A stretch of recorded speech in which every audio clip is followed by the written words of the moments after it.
வணக்கம் நண்பர்களே, இன்றைய வீடியோவில் நாம் பார்க்க போவது கிரிக்கெட் உலகையே தற்போது பெரும் பரபரப்பிலும் விவாதத்திலும் ஆழ்த்தியுள்ள ஒரு மிக முக்கியமான செய்தியை பற்றி தான். இந்திய கிரிக்கெட்டின் எதிர்கால நம்பிக்கை நட்சத்திரமாக வெறும் 15 வயதிலே பல இமாலய சாதனைகள் படைத்து வரும் இளம் இடதுகை ஆட்டக்காரர் வைபவ் சூரியவன்சி தற்போது சர்வதேச கிரிக்கெட் கவுன்சிலான ICCயின் கடுமையான ஒழுங்கு நடவடிக்கையை எதிர்கொள்ளும் அபாயத்தில் சிக்கியுள்ளார். அவர் மீது என்ன குற்றச்சாட்டு, அப்படி மைதானத்தில் என்னதான் நடந்தது, அவருக்கு என்ன மாதிரியான தண்டனை கிடைக்க வாய்ப்புள்ளது, மேலும் இந்த சம்பவம் அவரது எதிர்கால கிரிக்கெட் வாழ்க்கையை எப்படி பாதிக்கும் என்பது குறித்து முழுமையான விவாதங்களை இந்த வீடியோவில் நாம் மிக விரிவாக பார்க்க போகிறோம். முதலில் வைபவ் சூரியவன்சி பற்றி சற்று சுருக்கமாக பார்த்துவிடலாம். வெறும் 15 வயதே இவர். மிகவும் இளம் வயதிலே உள்ளூர் கிரிக்கெட்டிலும் சமீபத்தில் நடந்து முடிந்த 2026ஆம் ஆண்டின் IPL தொடரிலும் ராஜஸ்தான் ராயல்ஸ் அணிக்காக விளையாடி பலது கவனத்தை ஈர்த்த ஒரு மாபெரும் திறமைசாலி ஆவார்.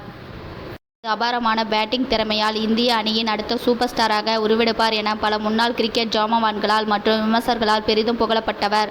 அது மட்டுமல்லாமல் இந்த மாதம் நடைபெற உள்ள அயர்லாந்து அணிக்கு எதிரான சர்வதேச T20 தொடருக்கான இந்திய சீனியர் அணியில் அவர் தேர்ந்தெடுக்கப்பட்டுள்ளார். அந்த மிகப்பெரிய தொடருக்கு முன்னதாக அவருக்கு ஒரு நல்ல போட்டி அனுபவத்தையும் பயிற்சியையும் வழங்குவதற்காக இந்திய கிரிக்கெட் வாரியம் அவரை இந்த இலங்கை சுற்றுப்பயணத்திற்கு அனுப்பி வைத்தது. ஆனால் தனது அபார திறமையால் பேசப்பட வேண்டிய ஒரு இளம் வீரர் மைதானத்தில் தனது உணர்ச்சிகளை கட்டுப்படுத்த முடியாமல் செய்த ஒரு காரியம் தற்போது அனைவரையும் அதிர்ச்சியில் ஆழ்த்தியுள்ளது. இலங்கையில் தற்போது இந்திய இலங்கை மற்றும் ஆப்கானிஸ்தான் ஆகிய 3 அணிகளுக்கு இடையிலான முத்தரப்பு ஒருநாள் கிரிக்கெட் தொடர் விறுவிறுப்பாக நடைபெற்று வருகிறது. இலங்கையின் தம்புலாரங்கிரி சர்வதேச மைதானத்தில் நடைபெற்ற இந்திய மற்றும் இலங்கை அணிகளுக்கு இடையிலான போட்டிதான் இந்த மாபெரும் சர்ச்சைக்கு மையப்புள்ளியாக அமைந்தது. இந்த போட்டி ஆரம்பம் முதலே இரு அணிகளுக்கும் இடையே பெரும் இழுபறிவாக நடைபெற்று வந்தது. இறுதியில் இரு அணிகளுக்கும் எடுத்த ரன்கள் சமநிலையில் முடிந்ததால் போட்டியின் வெற்றி தோல்வியை நிர்ணயிக்க சூப்பர் ஓவர் முறையே கடைபிடிக்கப்பட்டது. அந்த சூப்பர் ஓவரில் முதலில் பேட்டிங் செய்த இலங்கை அணி 17 ரன்களை குவித்தது. இதைத் தொடர்ந்து 17 ரன்கள் எடுத்தால் வெற்றி என்ற நெருக்கடியான இலக்கை துரத்தி களமிறங்கிய இந்திய அணி கேப்டன் திலக் வர்மா மற்றும் ஏனைய வீரர்கள் பெரும் அழுத்தத்தில் இருந்தார்கள். இந்த சூப்பர் ஓவரில் இந்திய அணியின் தொடக்க வீரரான வைபவ் சூரியவன்சி இலங்கை அணியின் வேகப்பந்து வீச்சாளர் ககுதாஸ் மதுலன் வீசிய இறுதி 3 பந்துகளை எதிர்கொண்டார். பதட்டமான அந்த சூழ்நிலையில் அவரால் ஒரு பவுண்டரி உட்பட 6 ரன்கள் மட்டுமே எடுக்க முடிந்தது. முடிவில் இந்திய அணி 9 ரன்கள் மட்டுமே எடுத்து 7 ரன்கள் வித்தியாசத்தில் தோல்வியை தழுவியது. இது இந்திய அணிக்கு இந்த முத்தரப்பு தொடரில் தொடர்ச்சியாக கிடைத்த 2வது தோல்வியாகும். இதற்கு முன்பு ஆப்கானிஸ்தான் அணிக்கு எதிரான போட்டியிலும் இந்திய அணி தோல்வியடைந்திருந்தது குறிப்பிடத்தக்கது. போட்டி முடிந்து இலங்கை அணி தங்களது சொந்த மண்ணில் பெற்ற வெற்றியை பெரும் ஆரவாரத்துடனும் சந்தோஷத்துடனும் துள்ளி குதித்து கொண்டாடிய போதுதான் அந்த எதிர்பாராத வன்முறை சம்பவம் அரங்கேறியது. இலங்கை வீரர்களின் அந்த அதீத கொண்டாட்டத்திற்கு மத்தியில் வைபவ் சூரியவன்சி மற்றும் அவரது பேட்டிங் பார்ட்னர் சூரியன் செஜீஸ் இருவரும் தோல்வியின் காரணமாக மிகுந்த ஏமாற்றத்துடனும் சோகத்துடனும் பெவிலியன் திரும்பிக் கொண்டிருந்தனர்.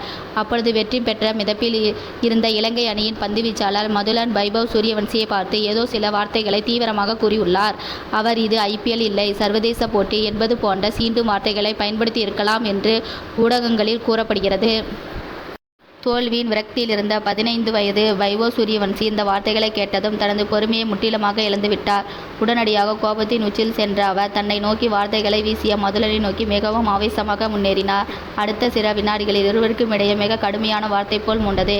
நிலைமை மெல்ல மெல்ல கைமீறி போவதைக் கண்ட இலங்கை அணியின் மற்றொரு வீரரான விஷன் ஹலம்கே இருவரையும் சமாதானப்படுத்துவதற்கு இடையிலே புகுந்தார். ஆனால் விபரீதமாக அந்த நேரத்தில் கோபத்தின் உச்சியில் இருந்த வைபவ் சூரியவன்சி விஷன் ஹலம்கேவை தனது கைகளால் பிடித்து முரட்டுத்தனமாக தள்ளிவிட்டார். பதிலுக்கு விஷன் ஹலம்கேவும் ஆத்திரமடைந்து வைபவ் சூரியவன்சியை நோக்கி ஆக்ரோஷமாக முன்னேறி வர ஒட்டுமொத்தமான மைதானம் ஒரு கன போர்க்களம் போல காட்சியளித்தது. உடனடியாக நிலைமையின் தீவிரத்தை உணர்ந்த அனுபவமிக்க இலங்கை அணியின் விக்கெட் கீப்பரான நிரோஷன் டிக்வெல்லா விரைந்து ஓடிவந்து இருவரையும் வலுக்கட்டாயமாக பிரித்து ஒரு பெரும் கைகலப்பு ஆவதை தடுத்து நிறுத்தினார். அதன் பிறகு கூட வைபவின் கோபம் சற்றும் தணியவில்லை. அவர் மைதானத்தில் இருந்து வெளியேறி பெவிலியன் படியேறும் வரை இலங்கையின் வீரர்களை நோக்கி கோபமாக கத்திக்கொண்டும் கைகளால் பல்வேறு செய்கைகளை செய்து கொண்டும் சென்றார்.